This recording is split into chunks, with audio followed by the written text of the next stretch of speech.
Everyone, welcome back to the All Music Matters Net podcast. I'm your host, Brian. Joining me today is a special guest hailing from Finland, Alexander Lehtinen. How you doing, brother? I'm good. How are you, Brian? I'm doing good, and I guess it's past your bedtime since it's a 7-hour difference, right, in Finland? Yeah. Well, for one thing, it's cold out here too, so I don't know how cold it is in Finland at the moment, but uh, in the heart of winter. So I guess how bad is it in Finland right now? I think there was today -6 Celsius, so not Only not six that else, bad. only -6. Yeah. All right. And a big shout out to Ash Wells because you were actually featured on his Drum Radar series, and that's how I found out about you too. So, Yeah. That was surprise for me, but it was nice surprise. Nice surprise. It's kind of. yep. So, welcome to my podcast here, Alex. And the way that this works is we just like to get to know you more as a drummer and as an individual too. So, just going to ask you some simple questions right here.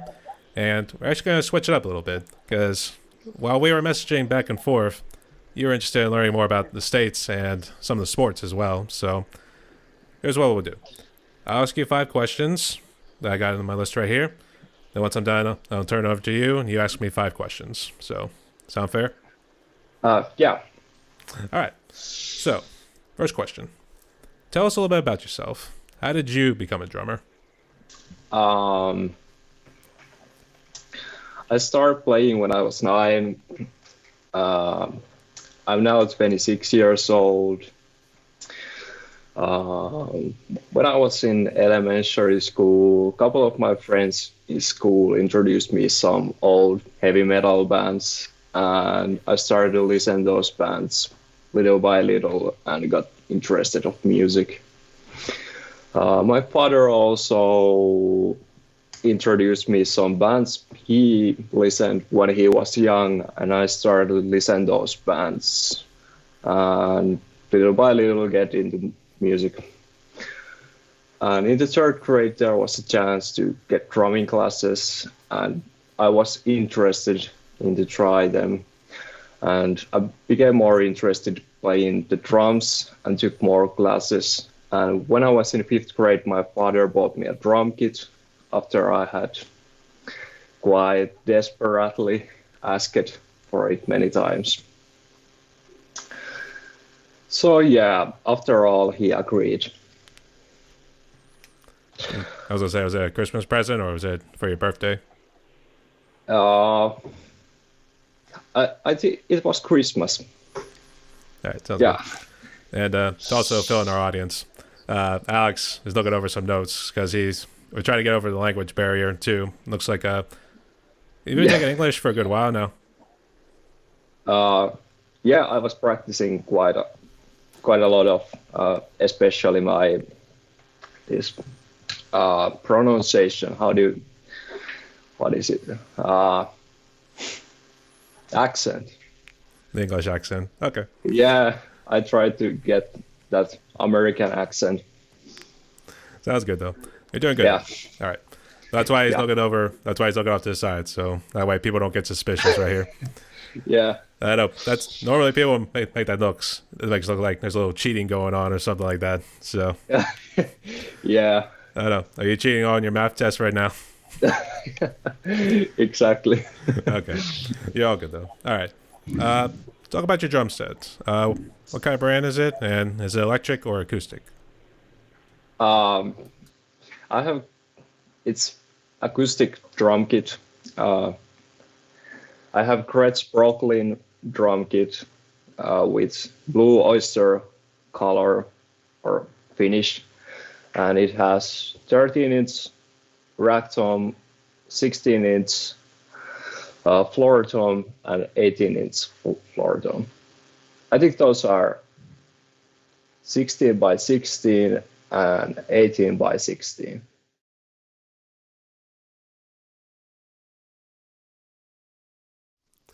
Hey everyone, welcome back to the All Music Matters Net podcast. I'm your host Brian. Join me today. It's Max Gomez on the West Coast. How you doing, brother? Hey, doing great, Brian. How about yourself? No worries. And where at are you hailing on the West Coast? I'm in Orange County, so that's just south of Los Angeles, north of San Diego. And Oh wow. yeah, Actually, you know what? Actually, me and my dad we were watching the Penguins. They were playing Anaheim last night, okay, and yeah, I'm nearby there. actually we were just looking at the size of LA in general because my dad he was actually back. He was way back in the day when he went out there to see the Steelers playing the Super Bowl in Pasadena, and just looking at it, we're like, Christ, this city is huge, man. Yeah, So it's like this big metropolitan sprawl. it's like the metropolis of the Superman comics, to be honest. So, Yeah, all right, so Max, welcome to my podcast right here. And the way this works is just going to ask you some simple questions so we get to know you more, both as the individual and as the drummer. So I got them all right here. So you ready? yeah, let's do it. All right, hope you had time to review them. Here we go. Let's start with a simple one. Tell us a little bit about yourself. How did you become a drummer? My dad is a musician, and he plays keyboard, and he's a really good singer. But he sold guitars for a while. And when I was a little kid, I think around like 7 or 8, I saw Green Day on TV, and I was like, "That's it! I just want to like be a guitar player."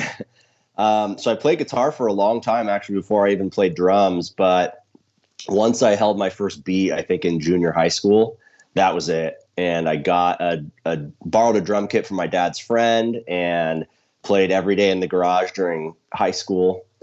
And I've been playing almost 20 years now. So it's that's, I guess, the story.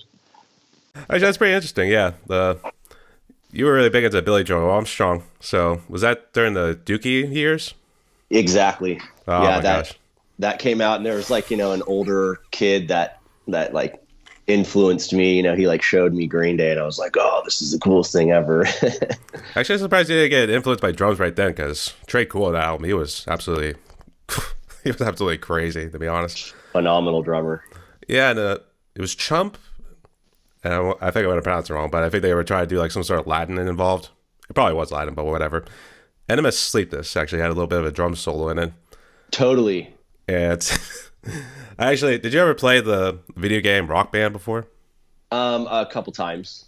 They actually had one for Green Day, and those songs are on there too. So you can imagine how crazy it is just trying to play those ones. Oh, I bet. That's pretty sweet. I guess. Do you still listen to Green Day to this day? I do. Do you get? Do you still like the old Green Day, like when it was like Dookie, then American Idiot, those kind of albums too, Nimrod, all those ones, or do you like the new stuff too?